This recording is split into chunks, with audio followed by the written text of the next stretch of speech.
Hypotension during dialysis. Very common complication in the dialysis unit.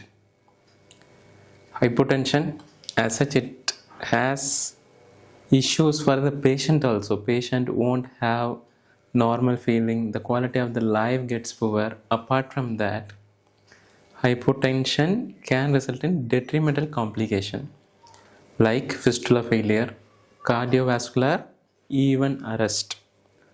Frequent ICU admission, these can happen. A low BP going below 20 millimeter of mercury below the standard level, or after start of the dialysis if it goes below 100, there is no standard cutoff. We can say 20 millimeter of mercury drop after the dialysis start, systolic BP, or gross value below 100 millimeter of mercury systolic. Some textbook give us 90. Okay, these are the intro for the hypotension during dialysis. If you take the textbook, many things are given.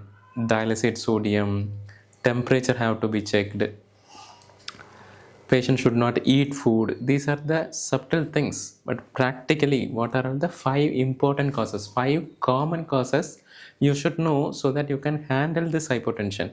Treating hypotension during a particular time is a short-term management, but you have to know the etiology, why the patient is going into hypotension.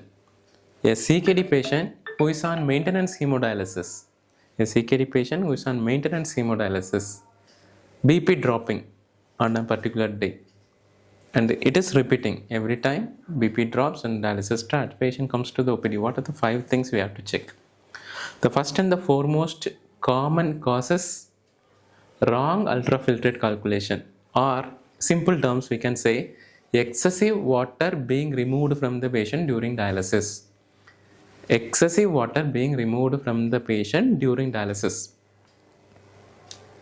Suppose a patient is on twice weekly dialysis, a large amount, 3 liter, 4 liter, 13 ml per kg per hour is the ideal limit. If excessively it is being removed, patient can go in hypotension. If the frequency of dialysis patient is not taking adequately, if excessive water have to be removed, then BP goes down. Excessive water when we remove, wrong prescription, or patient gains more water, or patient gained weight through healthy protein, patient muscle is building, but we thought it is water, then let us remove. During that time hypotension occurs. That is why overall assessment is required. How good is the patient diet? Is he getting good amount of protein?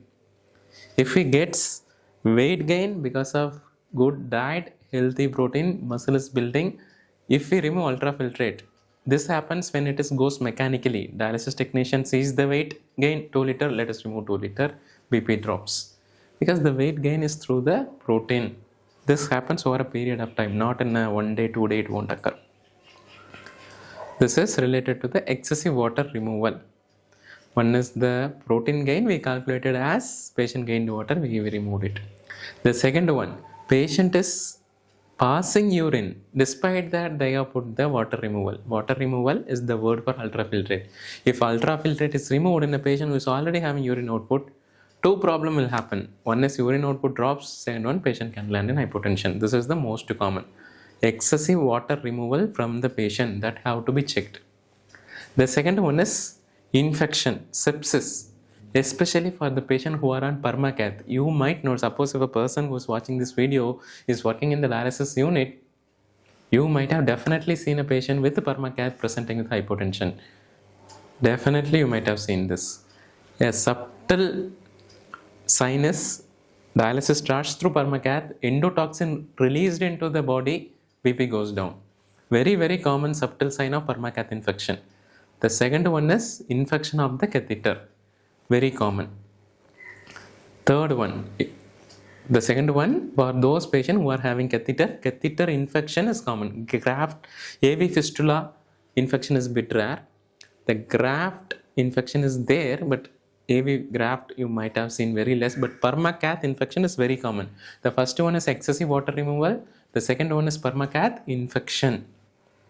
The third one, pericardial effusion. Patient cardiovascular system is being compromised. Pericardial effusion also presents with hypotension. In the pericardial effusion part only, you can include the cardiovascular causes. Any cardiovascular causes, DCMP, patient might present with hypotension during dialysis. So cardiovascular evaluation have to be done. Third, you can easily get it through echo or the clinical examination. So excessive water removal, infection of the catheter. Third one, cardiac related, very common pericardial effusion. Fourth one, abscess anywhere in the body. That is why CECT, contrast enhanced with CT, chest plus abdomen is required. A technician or someone who is beginning their career in the medicine might have doubts, or CKD patient, how come contrast? See, these are the higher complex concept. A CKD patient who is already on dialysis, to find the cause of hypotension, yes, we do contrast studies. Fourth one, abscess anywhere. You might not get high total count. Patient might not have fever, but sometime present with this kind of hypotension. CECT, chest plus abdomen is required. Because blood is exposed to the extracorporeal circuit, the abscess part, seeding can occur at any place. Liver, spleen, kidney itself, in the bone, anywhere abscess can be. Most commonly we have to get the chest plus abdomen contrast CT to find the etiology. Fourth one is the abscess anywhere. I have separated the second one, I told sepsis, to make it clear the common causes, to make it clear, because permacath infection is very common, that's why I kept it second. Echo we will do, very common, that is why third, the abscess part, CECT, chest plus abdomen. Fourth one.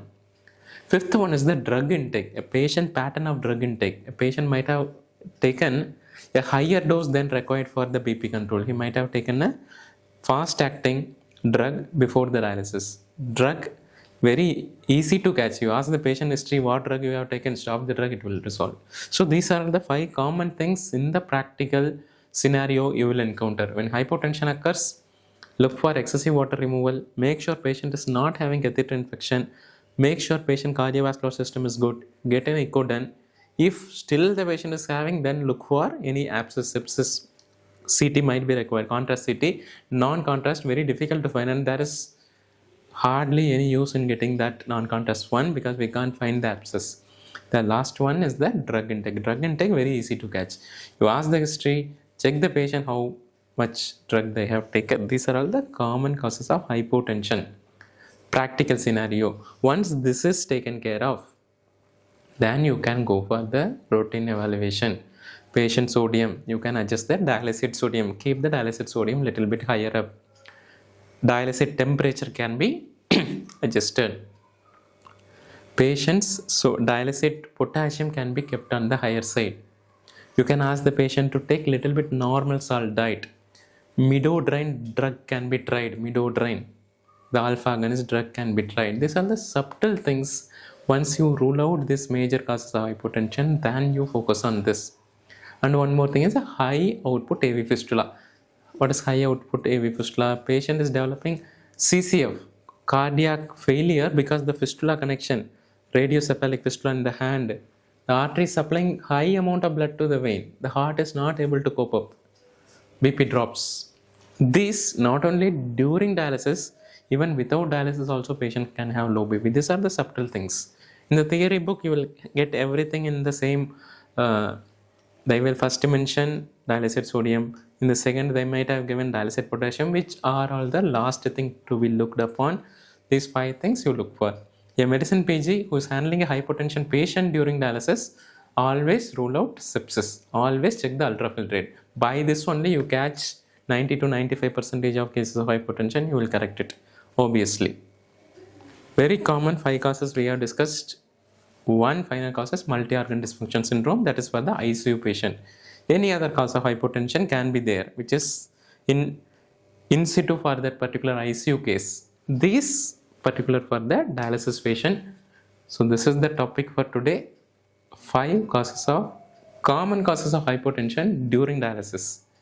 You identify the cause, treat the cause, because hypotension itself is, you have to give some inotrope or give midodrine. Treating is simple, but finding the cause is most important. That is what increase the longevity of the patient.